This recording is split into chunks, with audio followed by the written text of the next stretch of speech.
least once. So the king responded with, "Oh, je regrette, monsieur le marquis, ce n'est pas possible. Si un moment rare comme la France et l'Angleterre ne sont pas en guerre, je ne souhaite pas que vous en commenciez une.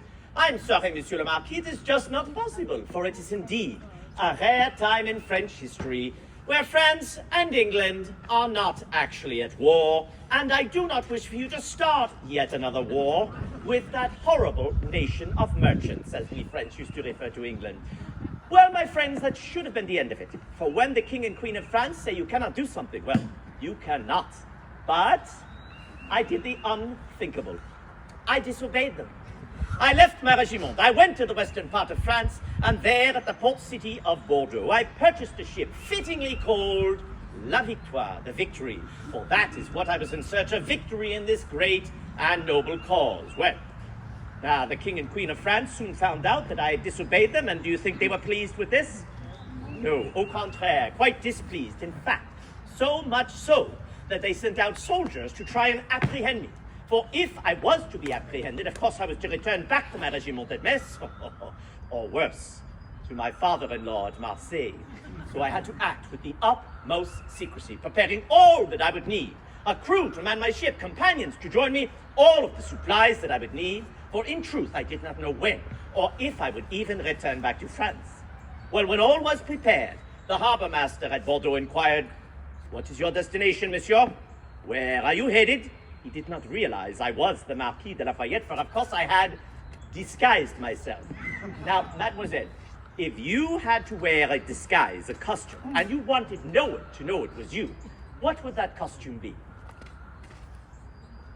You're not quite sure. I had the luxury of weeks to think upon it. Well, I have a funny story to tell you. The English newspapers reported that I, the Marquis de Lafayette, disguised myself, are you ready for this? In a woman's gown. Can you imagine? Well, don't imagine that. Oh, do not believe everything you read or hear, especially if it is written by an Englishman about a Frenchman. Well, I disguised myself as a merchant, there to take part in a bit of commerce with the people of Spain, so not having any issue with this, they of course allowed me to pass, and true to my word, I did go from France to Spain, but what would be my ultimate destination? America, exactement. Now, this journey happened to take me 8 long weeks. Have any of you been to sea for 8 weeks? Indeed, yes. I thank you for your service. Well, I will tell you this, monsieur.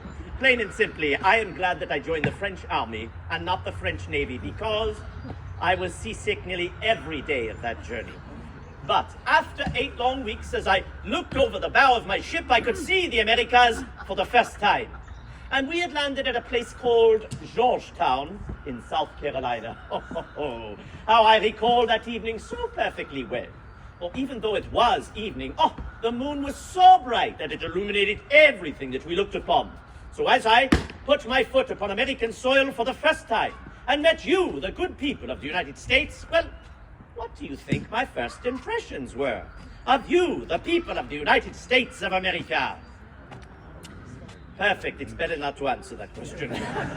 It was not a very good one. For the first Americans I met here in America tried to kill me. Not a good start, is it, madame? Yes. We had landed at the plantation of a Monsieur Auger, a Benjamin Sugar, or they pronounce it Ougie there in South Carolina, an ardent patriot, but he had mistaken me and my companions for Englishmen. Can you imagine, madame, mistaking me for an Englishman?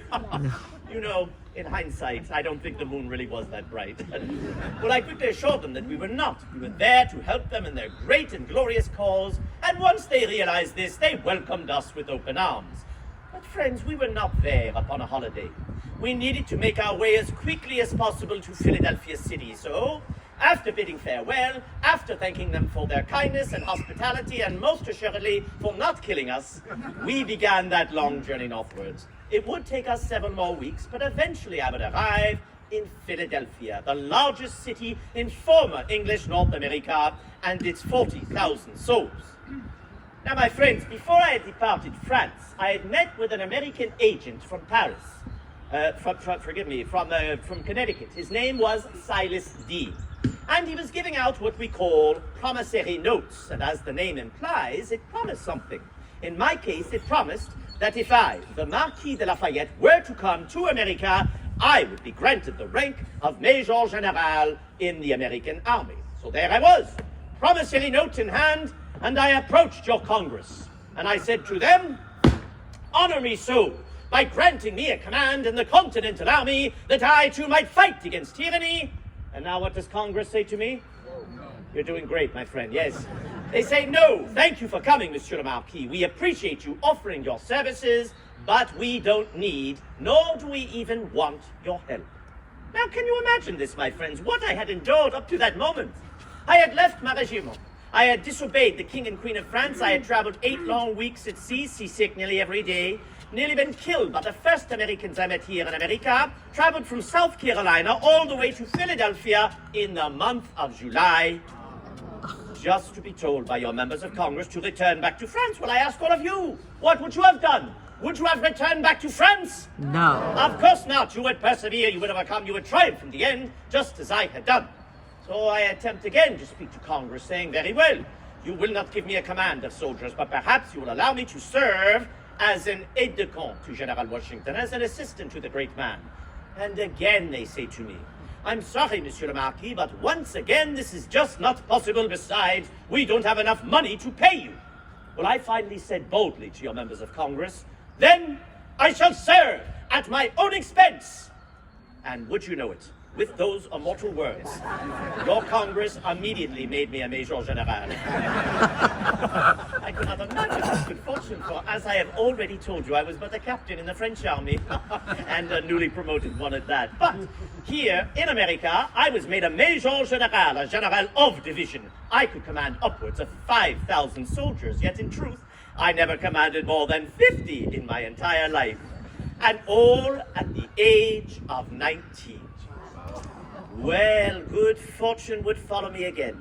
For that very next evening, the people of Philadelphia were holding a ball for General Washington, a party. You know all about parties, don't you, madame?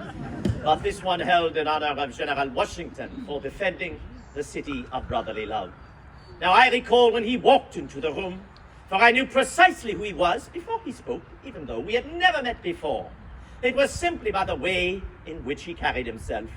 For to me, he was truly an aristocrat without the name, a nobleman without the title. He came forth, he held out his hand, he said to me, I thank you, Monsieur le Marquis, for coming to support this cause. Think of this new place as your new home. Think of the officers around you as your new family. And think of me as your new friend. And with this, I could not help myself. I immediately embraced him. I think I might have embarrassed him a bit with my French custom, but I said to him, from now on, mon général, j'ai deux patries, la France et les États-Unis d'Amérique. From now on, I shall have 2 countries, France and the United States of America, and thus my great adventure had begun.